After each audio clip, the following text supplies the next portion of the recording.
On était resté la dernière fois sur l'Église dans son contexte. C'est tout à fait intéressant de voir que justement, dans ce temps, on est particulièrement amené à réfléchir sur l'Église. C'est justement là qu'on fait de l'ecclésiologie. Ce sera le thème aussi du séminaire pastoral, donc à partir de lundi. Alors, je rappelle que ce que nous avions conclu, c'est que l'Église, finalement, est présente là où la prédication de l'Évangile est faite et où des hommes confessent Jésus-Christ. Ce qui est constitutif de l'Église, nous l'avons dit, et c'était très très fortement souligné, c'est le fait que ceux qui sont rassemblés au nom du Seigneur le sont parce qu'ils ont une expérience avec Dieu. Donc, c'est l'expérience avec Dieu qui est constitutif de l'Église, et il est tout à fait remarquable de noter que lorsque les apôtres s'adressent à des églises, jamais ils ne parlent de conversion. Jamais. Nulle part dans les épîtres, donc dans des écrits qui sont adressés à des chrétiens, nous ne trouvons d'exhortation à se convertir. Pourquoi ? Parce que la conversion est quelque chose qui est supposé être un acquis déjà. Quand ils s'adressent à des églises, les apôtres ont conscience qu'ils s'adressent à des convertis. On trouvera des exhortations à la sanctification, à la consécration. On trouvera des réprimandes parfois sévères, concernant certaines déviations, soit doctrinales, soit dans le domaine des mœurs.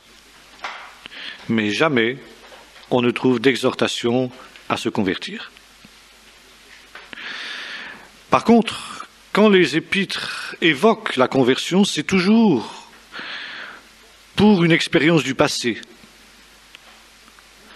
mais jamais comme quelque chose qui est à venir, mais une réalité qui est acquise, une fois pour toutes. Maintenant, quand nous disons que l'Église est une société de gens convertis, nés de nouveau, nous ne disons pas pour autant que c'est une réalité de parfaits, de gens qui sont parfaits. Il est clair, quand nous lisons les épîtres, qu'il y a dans l'Église et le bon grain et l'ivraie. Et ceci, c'est quelque chose que nous trouvons dès le début de l'histoire de l'Église, dans ce merveilleux réveil qui marquait l'Église de Jérusalem après la Pentecôte. Nous y trouvons Ananias et Saphira, dès le départ. Comme si le Saint-Esprit avait voulu montrer à l'Église de tous les temps, de tous les lieux, qu'il ne fallait pas s'attendre à ce que dans l'Église, tous ceux qui ont fait profession de foi, tous ceux qui ont fait profession de conversion, soient pour autant des frères et des sœurs authentiques. Il peut y avoir des faux frères. Paul le dit, tous ne sont pas des nôtres, n'est-ce pas ? Tous ceux qui sont avec nous ne sont pas des nôtres. Seulement, ce qui se passe, comme nous le voyons justement dans l'église de Jérusalem, c'est que lorsque le Saint-Esprit est présent dans une église, autrement dit, lorsque l'église vit le réveil, ces faux frères-là sont démasqués. Démasqué et mis à l'écart, selon ce que nous trouvons dans le psaume 1er, et qui pourrait s'appliquer ici, le pécheur ne peut pas subsister dans l'assemblée des justes. Par contre, lorsque l'Église est assoupie, comme c'était le cas à Corinthe par exemple, n'est-ce pas ? Bien qu'il y ait eu des dons nombreux, mais ça n'empêchait pas qu'il y avait un assoupissement certain, eh bien, il peut y avoir des choses les plus abominables. Et à Corinthe, par exemple, nous trouvons un incestueux qui avait droit de cité dans l'Église, dont le péché était connu, manifeste, même des inconvertis qui en faisaient les gorges chaudes, et ce bonhomme-là n'était pas repris. Et Paul voit dans cette anomalie, l'anomalie c'était non pas qu'il y ait un incestueux, mais l'anomalie c'était que cet incestueux-là ne soit pas repris. Paul voit dans le fait qu'il n'est pas repris, justement, un signe alarmant de l'état spirituel de l'Église. Et ce n'est pas l'incestueux qui le reprend, c'est l'Église. Précisément parce qu'elle n'a pas agi vis-à-vis de cet homme, de ce pécheur, comme elle aurait dû le faire. À savoir, Paul le définit d'une manière claire, ôtez le méchant du milieu de vous.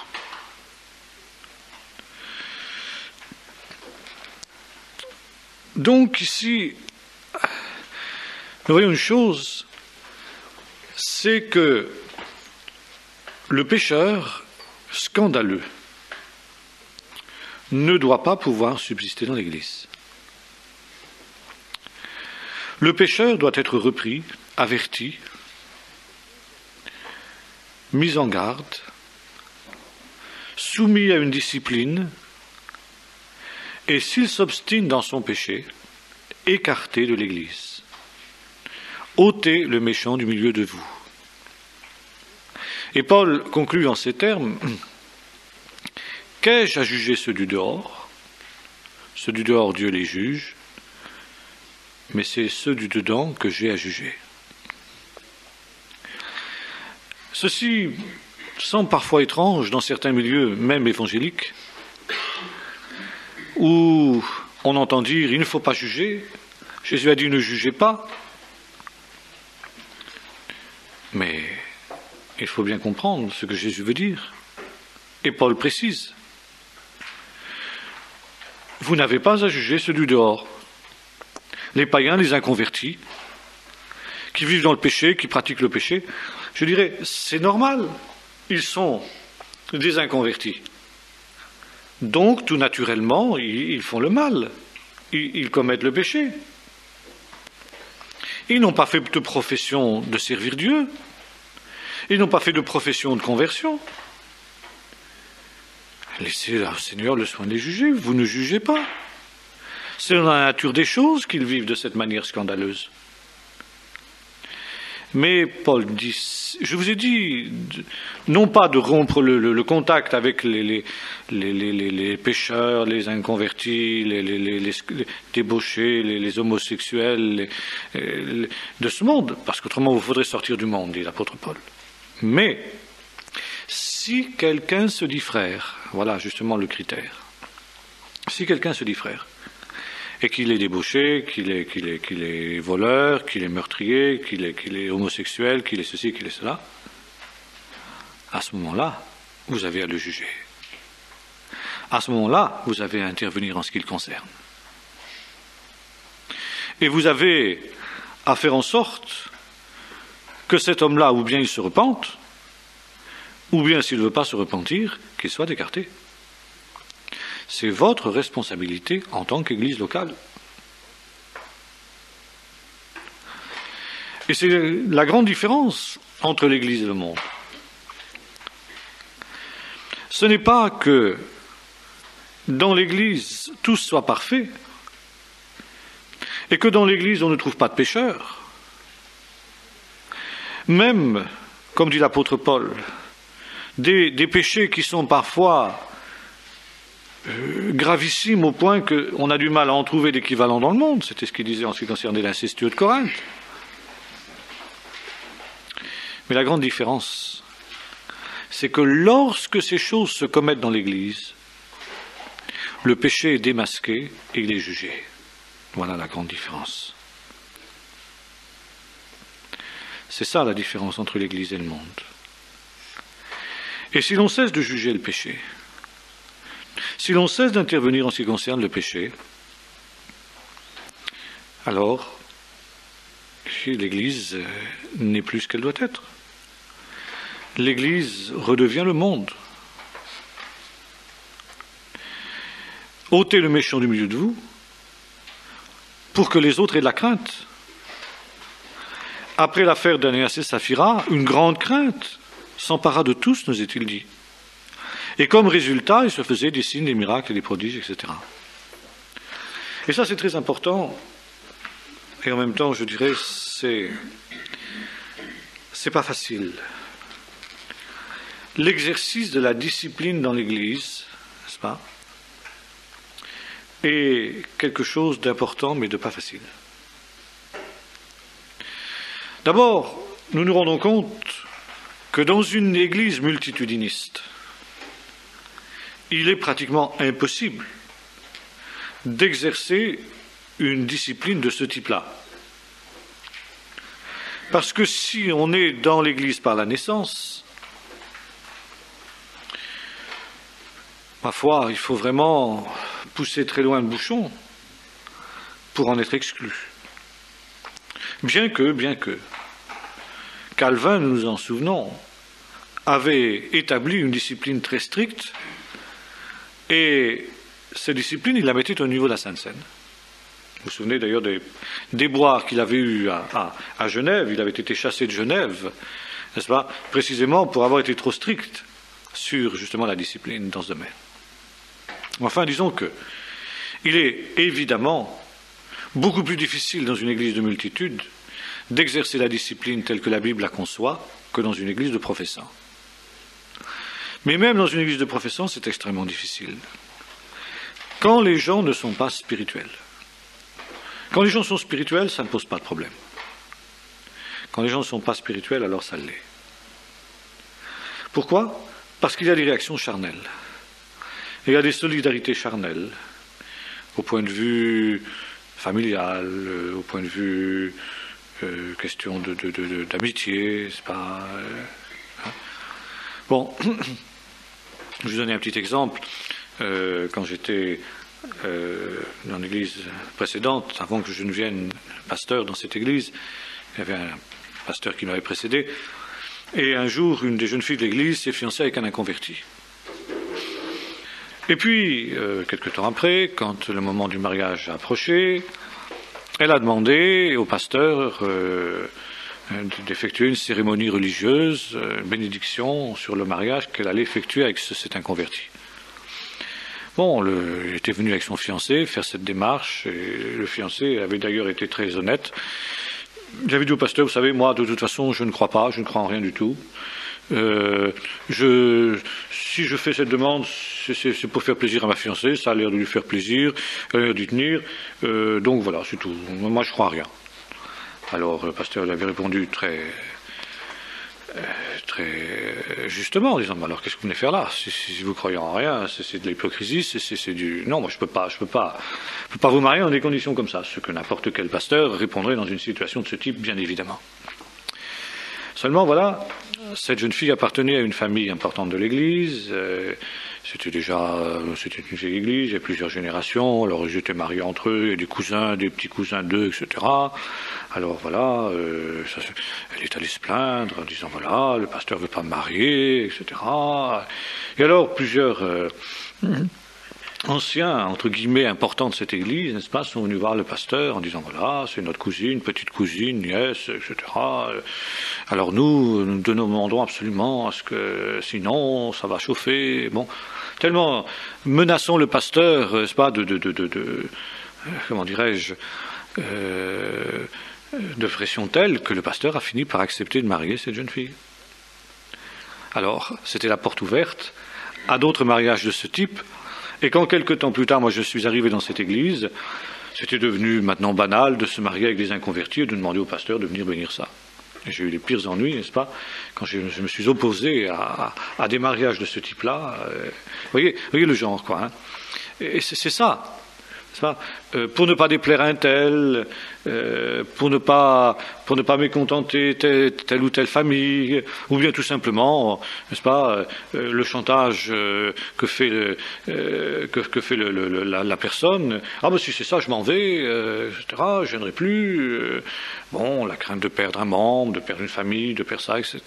font que dans ce domaine-là, beaucoup de pasteurs capitulent, n'est-ce pas, et ferment les yeux sur un certain nombre de choses par rapport auxquelles il faudrait agir avec fermeté. Or, encore une fois ici, la Bible est extrêmement claire. N'est-ce pas ? Il faut que les choses soient faites comme elles doivent l'être sur le plan justement du péché.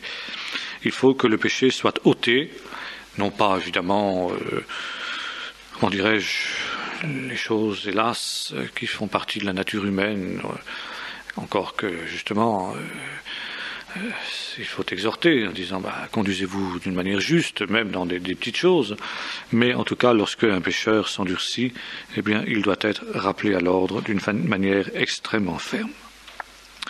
Bon, il y a deux types de fautes qui doivent être sanctionnées à ce niveau-là. Les péchés scandaleux, sur le plan des mœurs, sur le plan de l'argent, malhonnêteté ou choses semblables, n'est-ce pas ? Citer encore un autre exemple dans ce domaine-là, dans l'église où j'étais auparavant, qui était une église, hélas, qui était tombée bien bas, mais ce n'était pas parmi celles qui étaient encore tombées les plus bas, hélas, n'est-ce pas ? Il y avait un trésorier qui était un trésorier indélicat. Un beau jour, nous étions donc dans une fédération d'églises et il y avait un fonds commun des salaires pastoraux. En fonction de l'importance de l'église, on envoyait tous les mois à Paris une certaine somme, bon, etc. Et un jour, le trésorier de la fédération me prend à la sortie d'un congrès et dit: comment se fait-il que vous n'avez pas versé, vous n'avez pas cotisé au fonds commun depuis tant de mois, je ne me souviens plus. Je dis: quoi ? Oui, regardez, on n'a rien dessus de vous, regardez les livres de comptes, etc. Mais c'est pas possible. Si, de fait, l'Église n'avait rien payé. Je convoque mon trésorier, et je lui dis: qu'est-ce que c'est que ça ? Avec les photocopies que le trésorier de la fédération m'avait communiquées, et je lui dis: mais qu'est-ce que c'est que ça ? Et l'autre me dit: oui, c'est vrai, j'avais des problèmes dans ma propre trésorerie, alors voilà... j'ai comblé les trous en puisant dans la caisse de l'église.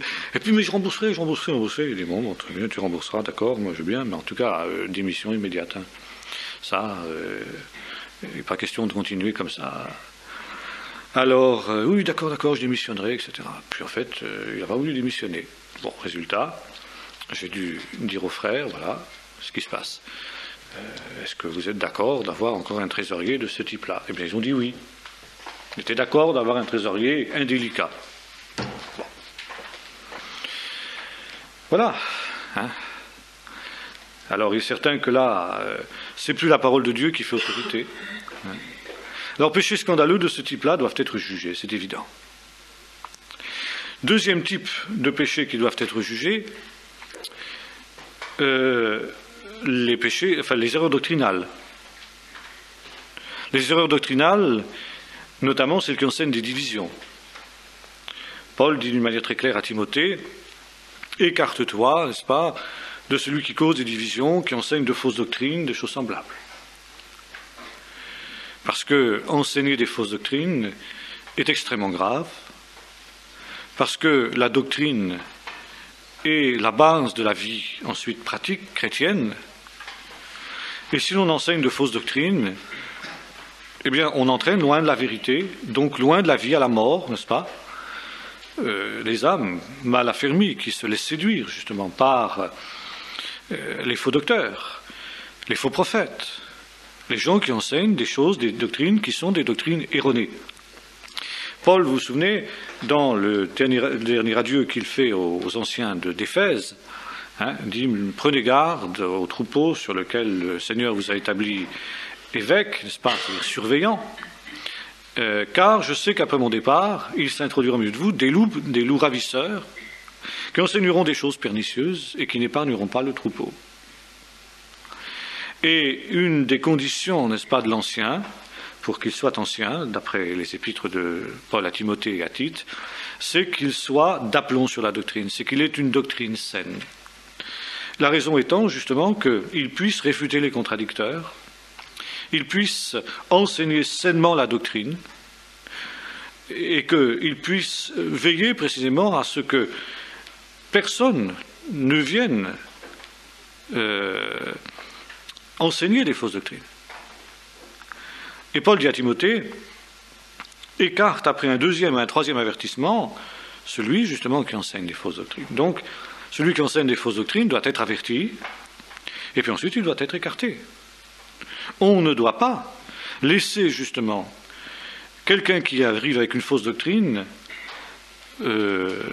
insuffler au sein du corps de Christ, au sein de l'Église, n'est-ce pas, le levain d'une fausse doctrine. Une racine de trouble, dont dit l'apôtre, dont le corps tout entier pourrait être ensuite infecté. Et alors, justement, nombre de divisions viennent de là. Nous avons beaucoup parlé ces temps derniers de la plaie du monde évangélique, qui est justement la division. Et bien souvent, justement, la division a pour cause des problèmes doctrinaux. Parce que, comme le disaient très justement les orthodoxes, qu'est-ce que c'est qu'un hérétique ? Un hérétique, c'est quelqu'un qui s'abandonne à ses propres pensées, qui, donc, si vous voulez, élucubre, souvent d'ailleurs à partir de réalités qui ne sont pas fausses, mais qui poussent trop loin, et qui n'accepte pas la confrontation avec les autres, qui n'accepte pas donc d'être contredit dans sa fausse doctrine, qui se trouve un petit peu dans la situation, si vous voulez, si je peux prendre cette image un peu humoristique, n'est-ce pas, du barde du village gaulois, n'est-ce pas, sur lequel les opinions étaient très partagées. Lui se croyait génial, tous les autres le croyaient imbuvable. Bon, il avait raison contre tous. Finalement, l'hérétique, c'est ça, c'est quelqu'un qui a raison contre tous, et qui s'entête, qui s'endurcit quand on lui dit qu'il a tort. Hein ? Alors, cet homme-là, eh bien, il est un sectaire au sens étymologique du terme, c'est-à-dire quelqu'un qui se sépare, quelqu'un qui se coupe. Alors que précisément la vision de l'Église, et c'est justement ça la notion de la communion. La vision de l'Église, ça devrait être de dire, eh bien, moi il me semble que sur tel point de doctrine, les choses sont ainsi. Hein, voilà la conclusion à laquelle je suis arrivé. Mais puisque vous êtes tous unanimes à dire que je me trompe, eh bien, j'accepte de retirer ce que j'avance, même si je ne suis pas absolument convaincu que vous ayez raison, mais puisque vous êtes tous unanimes pour dire que je me trompe, ça suffit pour m'ébranler. C'est la sagesse même. Hein. Et alors, justement, dans le domaine, là, je fais une petite digression, l'Église orthodoxe, je crois, a vu les choses d'une manière assez saine dans ce domaine-là. Hein. C'est-à-dire qu'il y a une hiérarchie en Église orthodoxe, mais cette hiérarchie n'est pas infaillible. Elle n'est pas considérée comme infaillible, comme c'est le cas dans l'Église catholique. Et il n'y a pas, n'est-ce pas, le sommet de la pyramide qui, lui, alors, est absolument infaillible, comme dans la tradition catholique, l'est le pape. Hein. Et alors, il y a une soumission, il y a une surveillance réciproque, constante de chacun.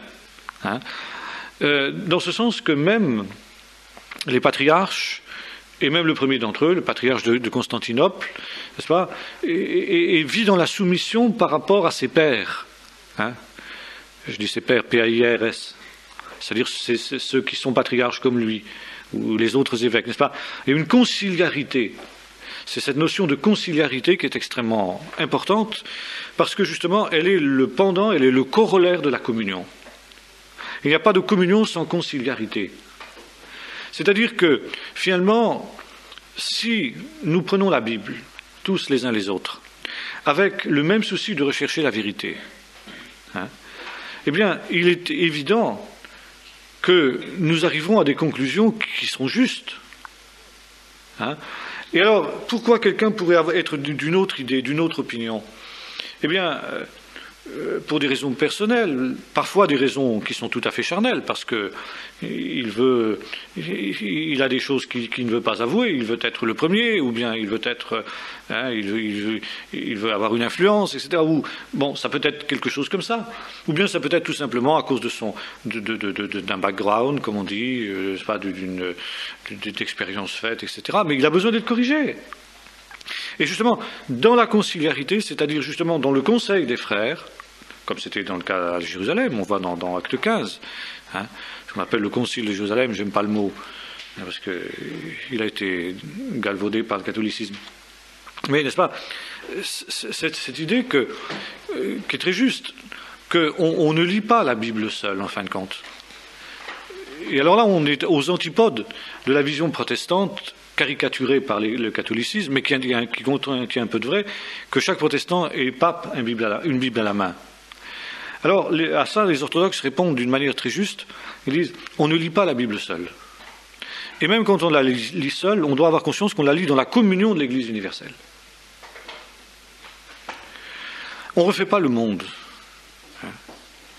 Comme je disais l'autre jour, si on s'était arrêté à l'histoire, eh bien, toutes les controverses christologiques qu'on trouve aujourd'hui, dans l'Église moderne, dans l'Église du XXe siècle, que ce soit du côté des témoins de Jéhovah, que ce soit du côté des hérésies dites Jésus seul ou choses semblables, elles ne devraient pas être. Pourquoi ? Parce que dans les premiers siècles, tout a été dit sur la christologie.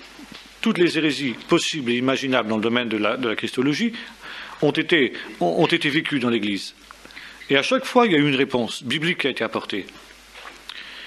Donc, la christologie, elle est établie, si j'ose dire, une fois pour toutes. Il suffit d'étudier simplement ce qui a été dit, ce que la conciliarité de l'Église universelle et indivise à cette époque-là, n'est-ce pas, a conclu en ce qui concerne la christologie, que nous avons étudié en son temps, et que nous reverrons pendant le séminaire d'ailleurs, séminaire à Carré. Donc, si vous voulez, l'hérétique, c'est celui qui,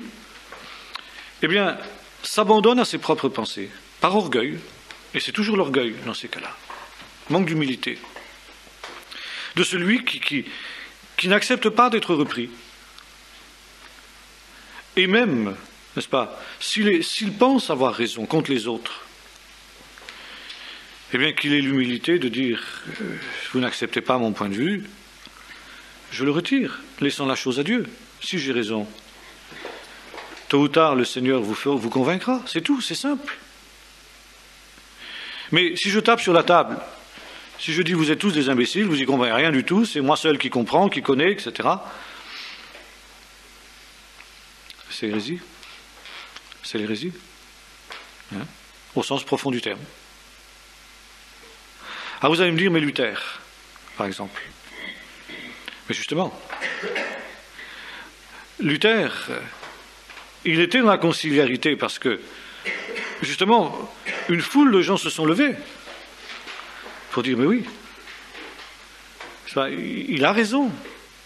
Il a raison parce qu'il est biblique. Et là, n'est-ce pas, c'était l'Église, dans la mesure, l'Église catholique, où elle était à côté de la Bible, à côté de l'Écriture.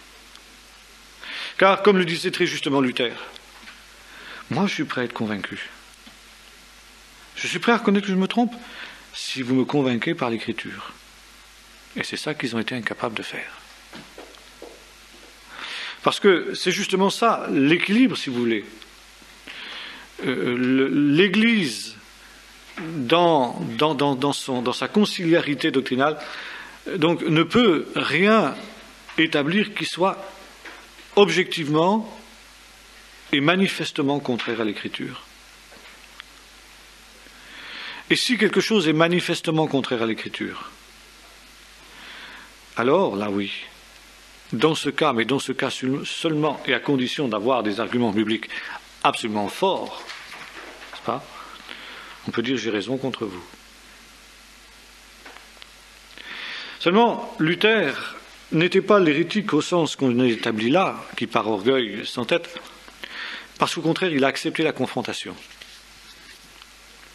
Il a accepté la discussion en disant, écoutez, voilà, je suis ouvert. Si vous me convainquez par l'Écriture, je me rétracte. Et comme ils n'ont pas pu le convaincre par l'Écriture, Luther ne s'est pas rétracté.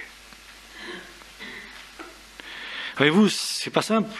Et en même temps, c'est simple. Parce qu'il y a l'Écriture, qui est donc la vérité.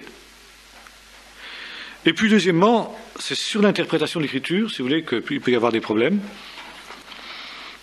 Et c'est là, n'est-ce pas, qu'il faut avoir l'humilité de dire, eh bien, là, il y a possibilité d'erreur.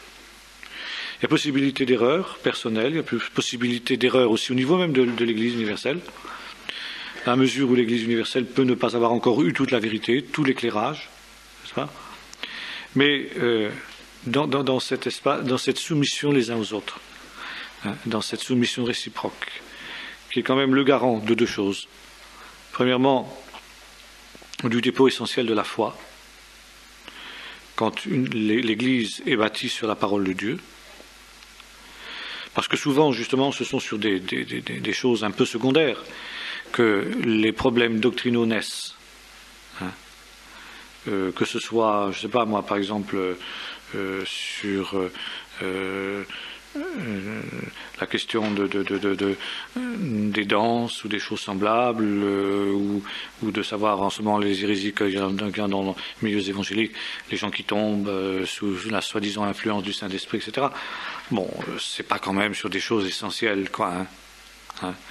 Et certain que si ces frères avaient la vision de l'Église, ces frères qui s'amusent à faire tomber les autres dans les pommes ou des choses comme ça, et qui pensent que c'est bien, etc. Bon, s'ils acceptaient d'écouter les frères qui disent écoutez les frères, c'est pas acceptable, les arguments bibliques que vous avancez sont des arguments spécieux, Adam qui tombe dans les pommes pour qu'on lui prenne sa côte, etc. Ça n'a rien à voir, ou bien Daniel qui tombe devant l'ange, ça n'a rien à voir. Bon, mettez de côté ça, bon, voyez les conséquences néfastes que ça a sur le témoignage, sur les choses comme ça, ou les histoires de démons qu'on crache, qu'on vomit, qu'on voudra. Bon, s'ils avaient l'humilité d'écouter les autres, dire bon, écoutez, nous semble que c'est juste, mais puisque vous dites, et nous on veut pas casser la communion fraternelle, on ne veut pas créer de troubles, on ne veut pas causer de problèmes. Bon, c'est pas quelque chose d'essentiel. C'est vrai, c'est pas quelque chose d'essentiel. Bien, alors, on y renonce pour le temps présent, tout en continuant à creuser le projet, l'affaire au point de vue spirituel, au point de vue doctrinal, au point de vue, on l'étudie, etc. Et puis que Dieu vous convainque. Si c'est de Dieu, il vous convaincra. C'est comme ça. C'est comme ça. Alors, vous voyez, c'est pas du tout la notion des églises évangéliques. C'est pas du tout ça. Le Seigneur m'a montré que le saint repos, ils appellent ça, je ne sais pas, quelque chose comme ça, ou le Seigneur m'a montré que les démons sortent en crachant, en tout ce qu'on voudra, en vomissant. Je ne m'occupe pas si je ferai du trouble. Je ne m'occupe pas de savoir si je casse la communion fraternelle. Je ne m'occupe pas de savoir, non, c'est moi. Le Seigneur m'a montré, je suis moi, le dépositaire de la vérité. Je viens de recevoir une nouvelle révélation. Ben, tu viens de recevoir une nouvelle révélation. Parfait. Discute-en. Expose-la. Expose ton affaire. Comme Paul, lorsqu'il a reçu la vision d'aller vers les païens, il vient à Jérusalem, il discute avec les frères, il discute avec les colonnes de l'Église, et puis les colonnes de l'Église disent, bon, mon frère, c'est de Dieu, on te tend la main d'association. Va, prêche cette doctrine, elle est de Dieu. Mais ils ne s'occupent pas de savoir s'ils ont la main d'association des autres ou pas la main d'association des autres, ils s'en fichent. Et pourquoi s'en fichent-ils? Parce qu'ils n'ont pas la vision de l'Église. Et c'est ça qui est dramatique. Et alors, justement, il y a un texte sur lequel je reviendrai à carré dans ce que je présenterai, n'est-ce pas? C'est dans Éphésiens où Paul dit ceci. En lisant ces paroles sur lesquelles je viens d'écrire, vous pouvez vous rendre compte de l'intelligence que j'ai du mystère de l'Église. Ce mystère caché éternellement en Christ, dans lequel les anges veulent plonger le regard. Ce mystère il n'a pas été révélé aux hommes de l'Ancienne Alliance comme il est maintenant aux saints apôtres et prophètes de Christ. Ce mystère, eh bien, voilà, je vous l'expose. Il m'a été révélé.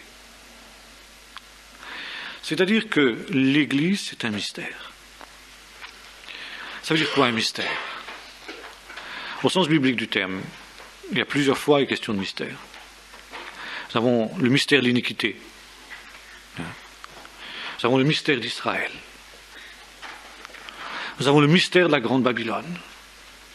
Et puis nous avons le mystère de l'Église. Bon. Un mystère, c'est quelque chose que l'homme ne peut pas comprendre par sa propre intelligence ni par sa propre réflexion.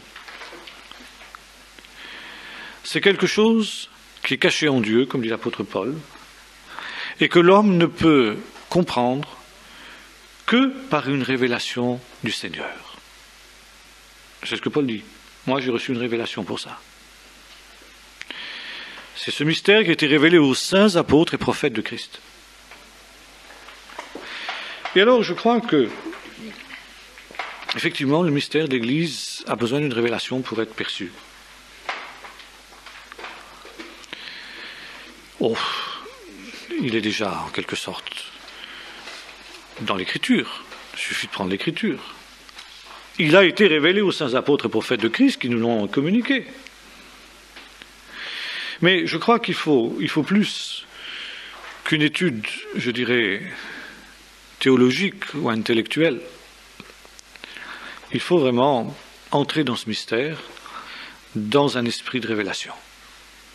C'est pas étonnant que quand il va écrire sur le mystère de l'Église, Paul commence par prier pour les Éphésiens pour que le Seigneur leur donne un esprit de révélation dans sa connaissance, pour qu'ils puissent comprendre avec tous les saints quelle est la hauteur, la largeur, etc., l'amour de Dieu révélé au travers de l'Église. Eh oui. Et ça, finalement, souvent, le monde évangélique en particulier ne s'est pas soucié de ce mystère-là. Ne s'est pas soucié de le comprendre. Il n'a pas compris, automatiquement. Je sais pas. Alors justement, ça n'est pas, évidemment, je dirais que c'est relativement second par rapport au salut. Ça, c'est vrai. Mais dire que c'est second, ça ne veut pas dire que c'est secondaire. Je dirais même que c'est essentiel, d'abord parce que si le Seigneur prend la peine de nous révéler ces choses et de nous demander de les vivre, c'est que c'est important.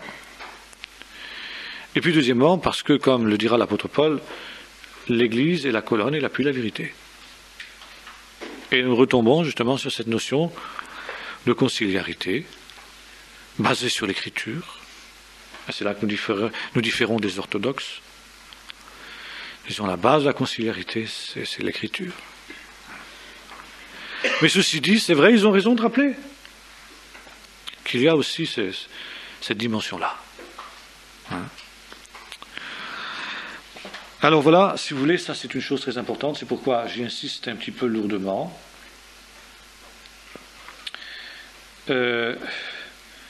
Oui, comme j'ai noté ici, l'Église n'est jamais un moyen, n'est jamais un but, mais un moyen. Et ça c'est important aussi, parce que dans les églises historiques, catholiques et orthodoxes aussi d'ailleurs, n'est-ce pas, il y a une véritable divinisation de l'Église. L'Église, pour l'Église orthodoxe en particulier, c'est une incarnation du Christ. De la même manière que si vous voulez, le Christ est venu.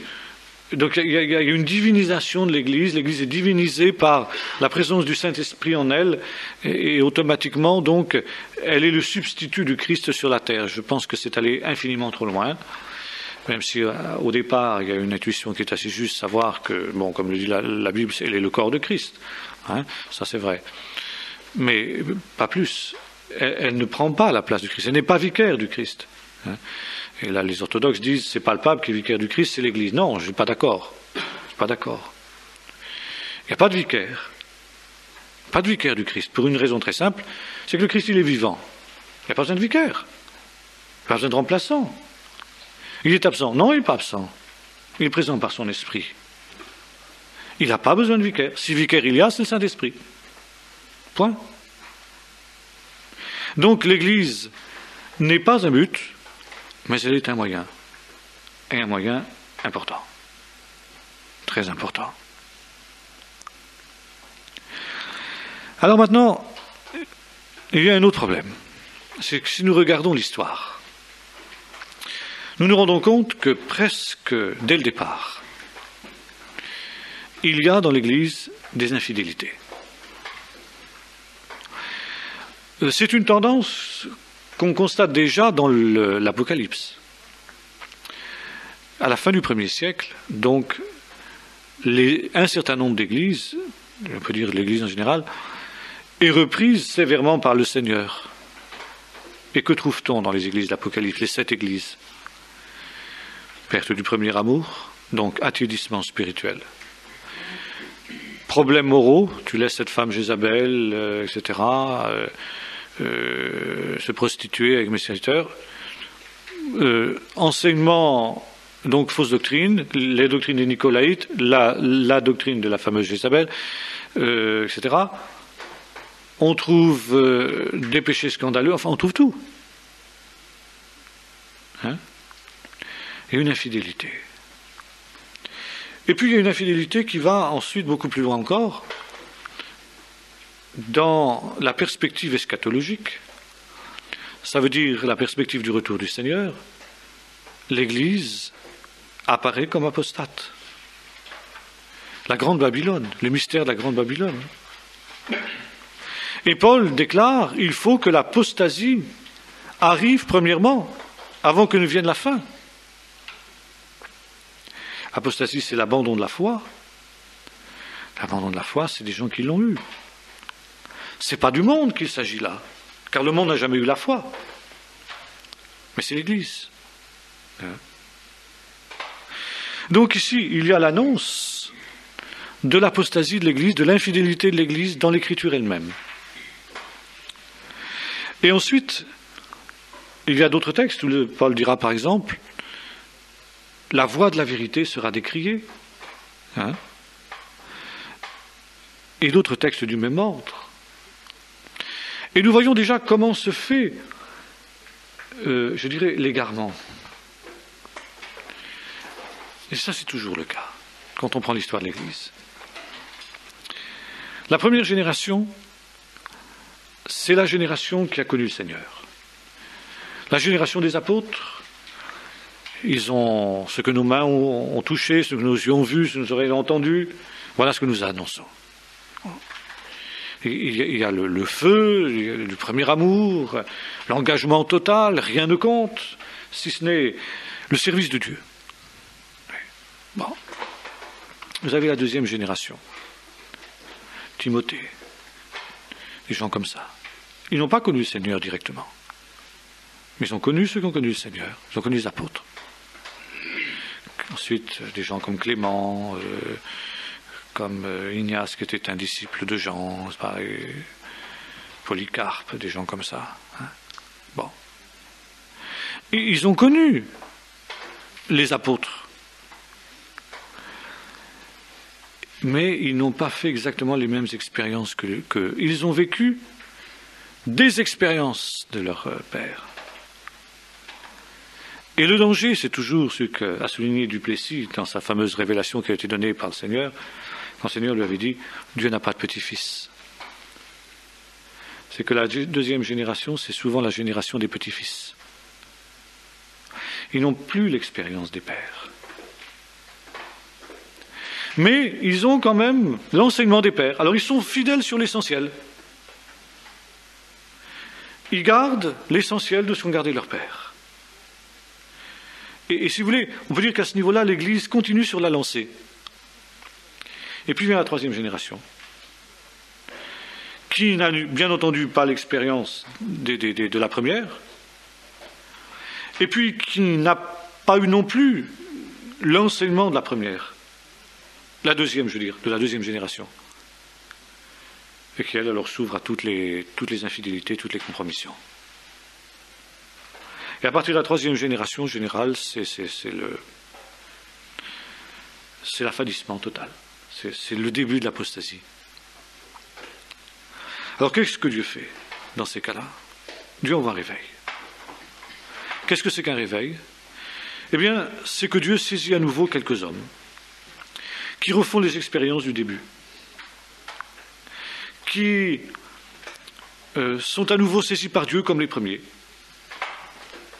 et qui se lèvent comme des prophètes en disant, écoutez, ça ne va plus, revenez dans le chemin de Dieu, voilà le chemin.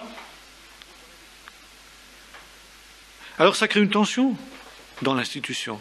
Parce que la deuxième génération, et surtout la troisième génération, est la génération qui remplace l'événement par l'institution. Par exemple, la première et jusqu'à un certain point deuxième génération de l'Église, c'était la génération qui était articulée autour des ministères. Les apôtres, les prophètes, les évangélistes, pasteurs, docteurs, on voit ça jusque dans la Didaché, par exemple. Hein.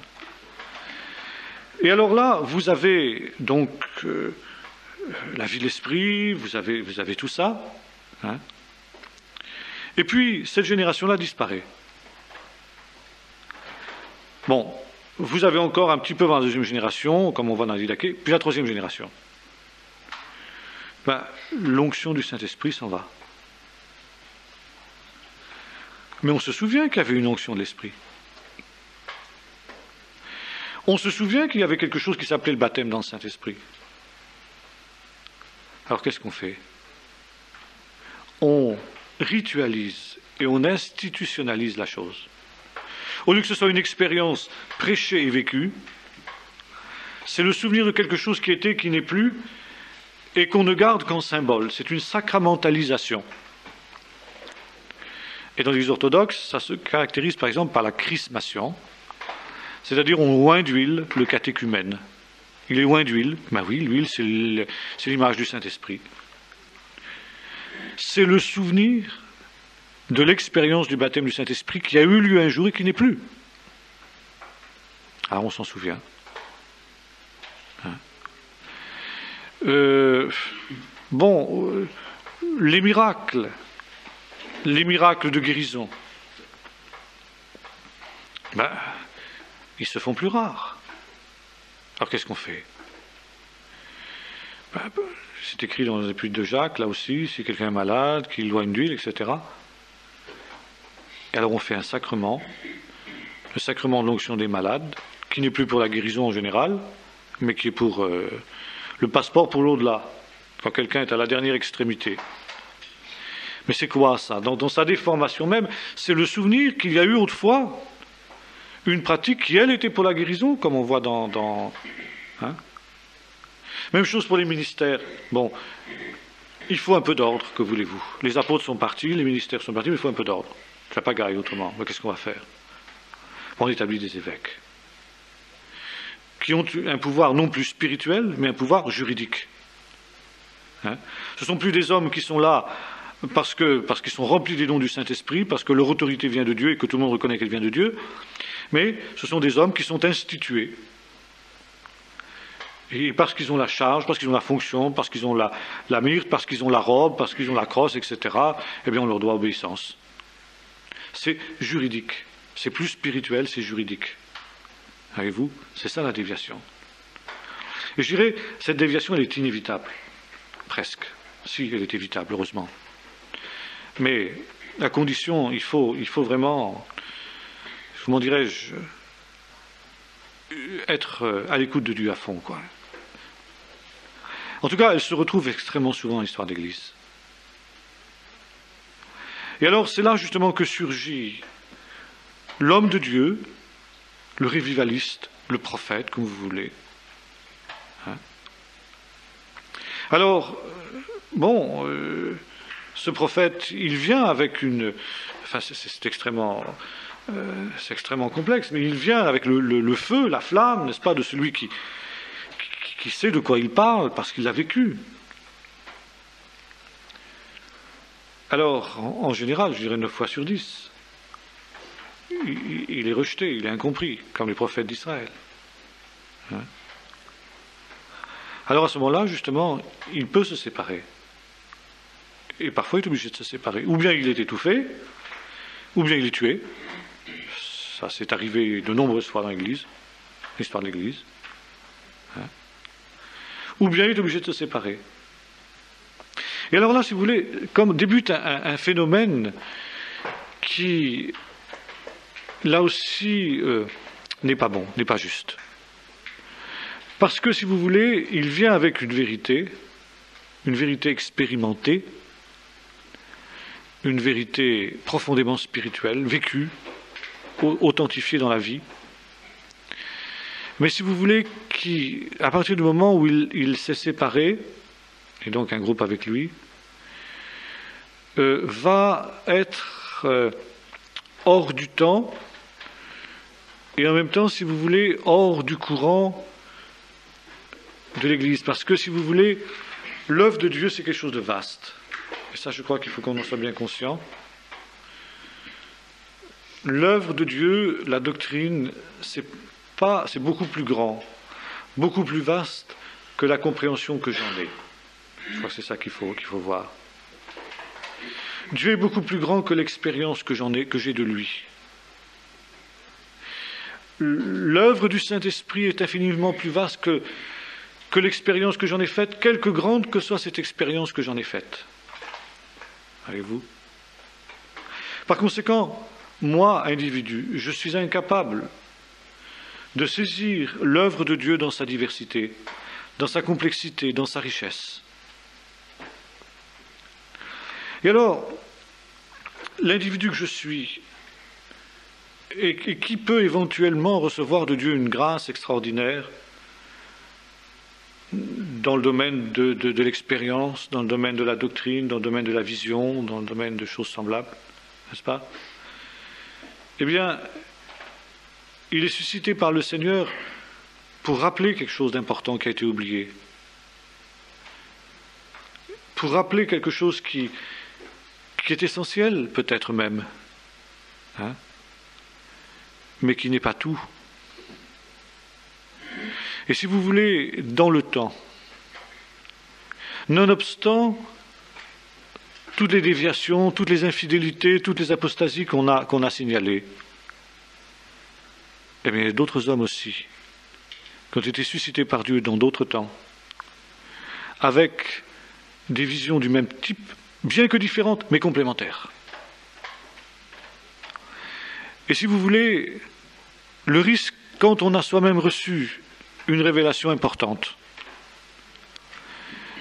et que on se doit se tenir contre l'institution, comme avait fait Luther par exemple, eh bien c'est non seulement de se couper d'une institution qui est figée, qui ne veut pas évoluer, qui est apostate, mais de se couper, si vous voulez, de ce qui reste dans cette institution-là, de ce qui a été l'apport des autres, et qui reste parfois à l'état squelettique, mais qui reste quand même, et dont moi j'aurai éventuellement besoin pour enrichir ma vision, pour enrichir ma réflexion, et tout simplement pour que l'Église universelle soit enrichie. Et c'est pourquoi là, justement, il faut une conciliarité aussi avec cette Église-là. Même quand on s'oppose à l'institution dans son infidélité, dans son apostasie, eh bien, il y a une mesure de communion qui doit rester quand même. Et c'est là que, si vous voulez, il a été l'erreur un peu des réformateurs, jusqu'à un certain point, bien qu'ils avaient un peu quand même cette notion. Ils l'avaient même, je dirais, d'une manière assez forte. Mais en tout cas, ceux qui sont venus après eux, dans les réveils, souvent ont perdu ça de vue. Hein ? De façon à ce que, si vous voulez dire bien, l'Église, c'est quand même pas nous.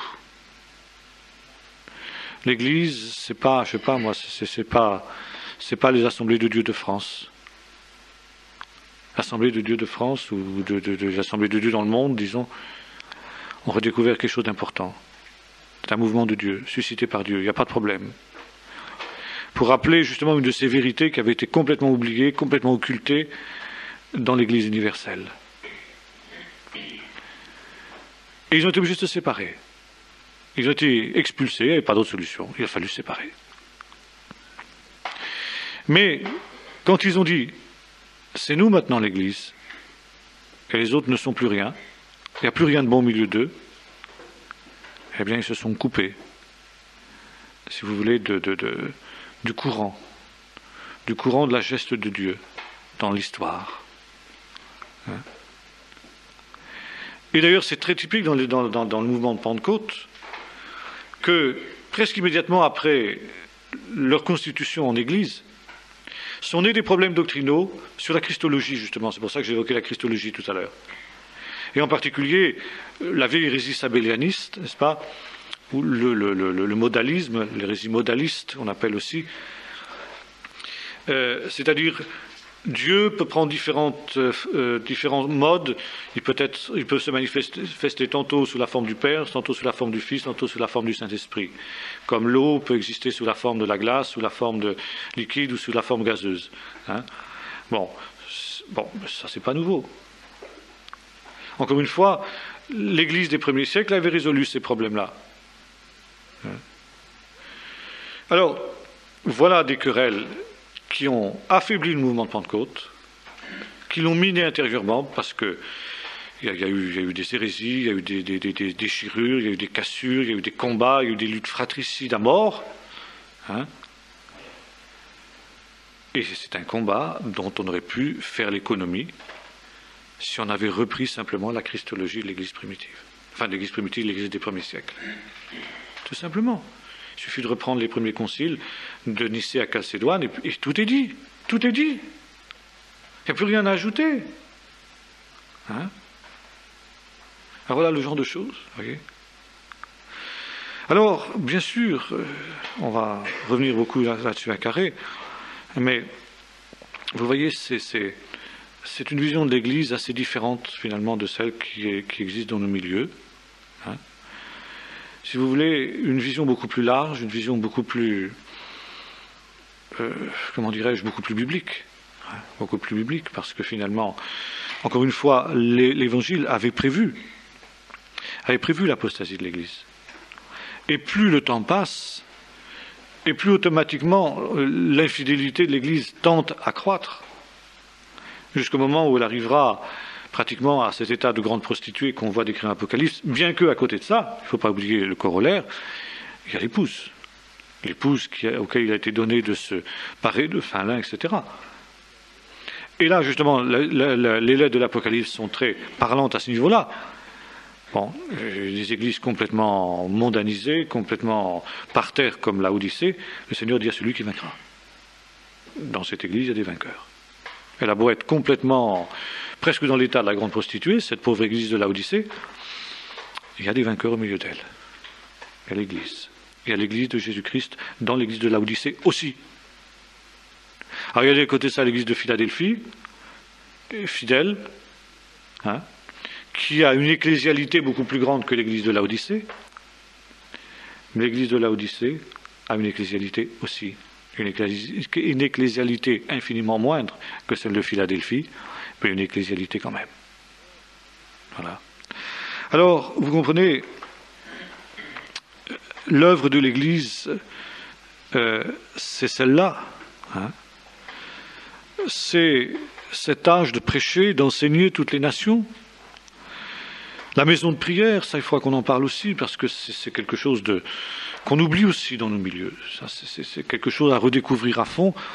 La notion, si vous voulez, de la louange, au sens bon du terme, et je dirais du culte, plus que la louange, du culte. Honorer Dieu, glorifier Dieu. Et je me souviens, dans nos milieux protestants, quand j'étais jeune, n'est-ce pas, c'était quelque chose qui était quasi inexistant, cette notion-là. On venait au culte pour se faire du bien. C'est-à-dire que finalement, la chose importante, c'était ce qu'on en recevait, donc essentiellement la prédication. Bon, c'est vrai, c'est très important la prédication, c'est le centre du culte, il n'y a aucun doute.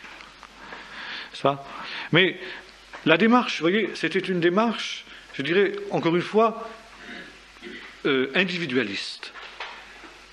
Je viens pour me faire du bien à moi, à ma foi, spirituellement, ce que je vais pouvoir retirer de la prédication qui va m'aider d'être un meilleur chrétien. Bon, c'est vrai, la prédication, c'est pour ça. Mais le culte, c'est pas seulement ça. Le culte, c'est aussi d'honorer Dieu, de glorifier Dieu. Donner gloire à Dieu. C'est-à-dire, si vous avez un grand personnage qui vient à Vannes, président de la République, ou bon, eh bien, il y a une cérémonie, on fait une cérémonie en l'honneur de ce personnage-là, et les gens de Vannes sont invités à venir honorer par leur présence. Et alors on va présenter à ce personnage des cadeaux, on va lui présenter, je sais pas moi, il y aura les petites filles qui apporteront des fleurs, il y aura etc. Il y aura peut-être la chorale, l'orchestre municipal qui va se produire pour honorer le personnage. Et le culte, c'est ça aussi. Hein? Rendre gloire à Dieu. Relisez les psaumes, par exemple. Et ça, c'est une notion qu'on a perdue. Et c'est une notion qu'on a perdue par réaction anticatholique, essentiellement. Parce que le catholique a multiplié les pompes, Bon, c'est trop, c'est sûr. Mais entre le trop des catholiques et le plus rien des protestants, il y a place pour un moyen terme. Et c'est pourquoi j'insiste ces derniers temps, je ne sais pas, vous l'avez remarqué par exemple, sur la participation au chant, sur la participation à la prière, dans la louange. Alors, pas la louange mécanique, pas les danses, là, à tout ce qu'on voit maintenant, à la fête des tabernacles de Jérusalem, mais la louange véritable, honorer Dieu, honore Dieu. C'est ça aussi le but du culte. C'est ça aussi le but de l'Église. Célébrer l'Éternel. Vous voyez, nous sommes vraiment au cœur d'un mystère. Vous voyez que c'est pas évident. C'est pas évident. C'est pourquoi Paul dit le mystère caché en Dieu. Bon, il y aurait beaucoup de choses à dire là-dessus encore, je vais m'arrêter là parce que l'heure est passée.